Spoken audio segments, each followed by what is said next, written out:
साथियों, स्वागत है आपका मेरे YouTube चैनल पर। आज का विषय विशेष रूप से DLED सेकंड सेमेस्टर हिंदी के छात्रों के लिए है।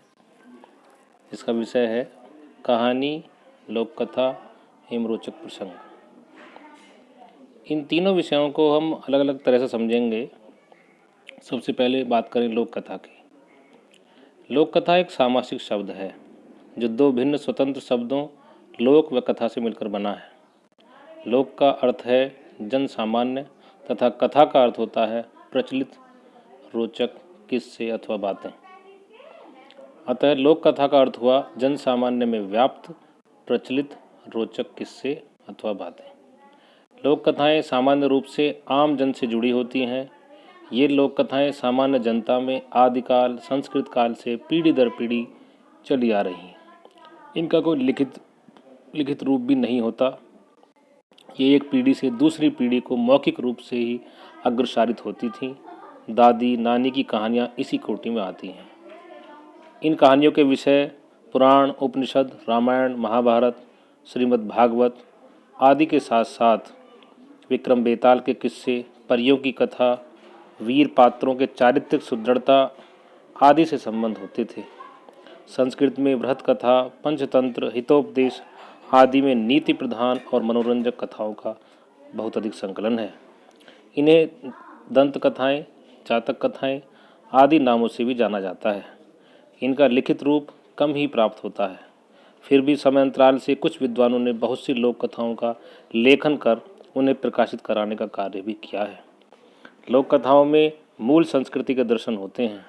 जनसामान्य की अभिरुचियों का ज्ञान, धर्म, दर्शन, चारित्रिक सौंदर्य, आर्थिक, राजनीतिक परिदृश्य आदि का सहज ज्ञान लोक कथाओं में मिलता है। दादी नानी बच्चों के व्यक्तित्व को नैतिक रूप से सुदृढ़ करने के लिए इन कथाओं का श्रवण बच्चों को कराया करती थीं।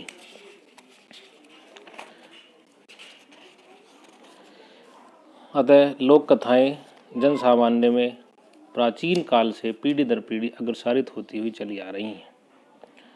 दूसरी बात करें कहानी की।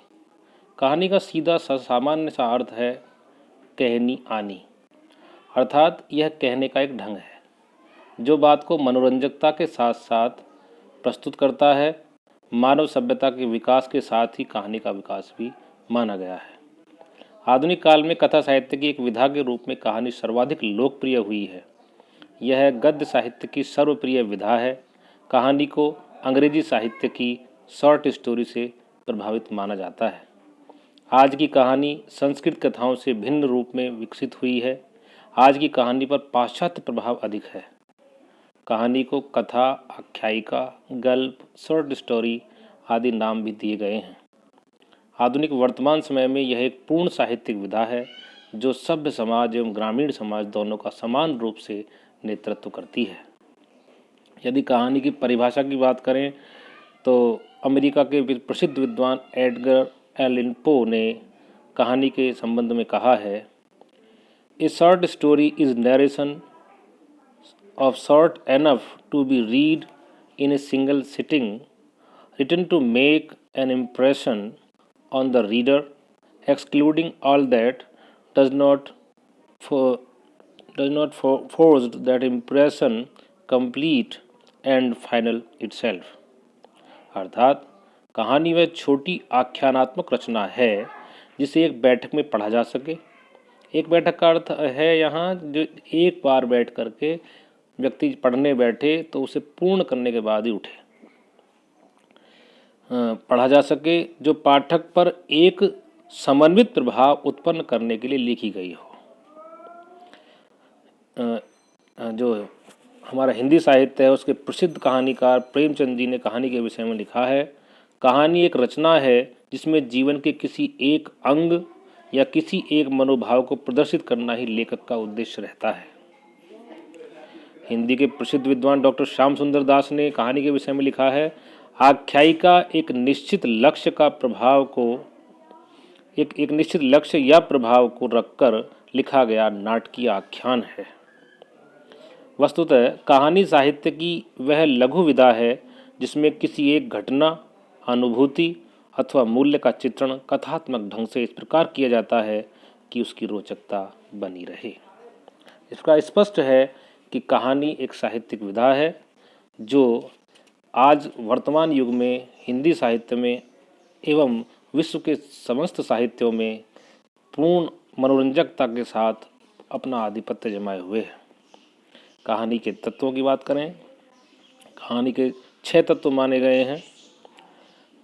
नंबर 1 कथा वस्तु, नंबर 2 पात्र एवं चरित्र चित्रण, नंबर 3 संवाद एवं कथोपकथन, नंबर 4 वातावरण जिसे देश काल वातावरण भी कहते हैं, नंबर 5 भाषा शैली और नंबर 6 उद्देश्य।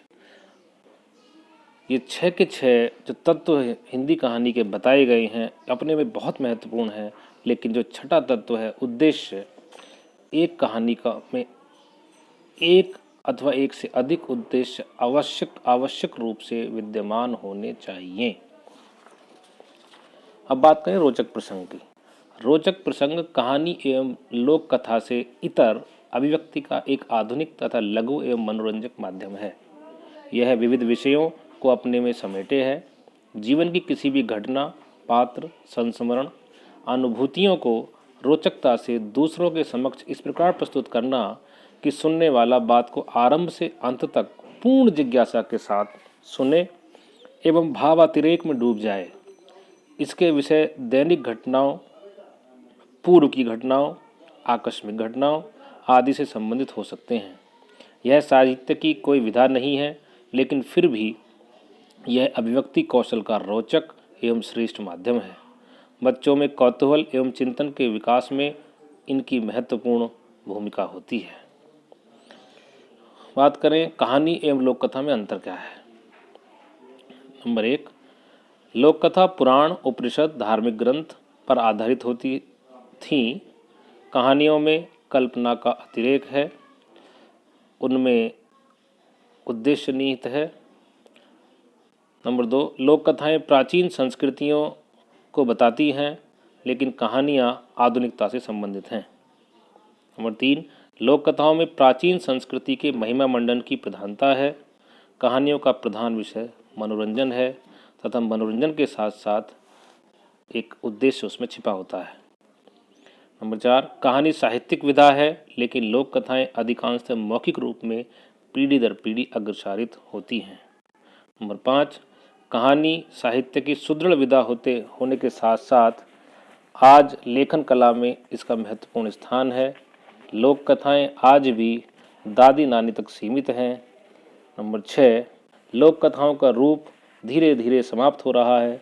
विभिन्न इलेक्ट्रॉनिक डिवाइस के आने से आज लोक कथाएं रुक गई हैं, लेकिन कहानी आज यांत्रिक युग में भी अपने वर्चस्व को बनाए हुए है।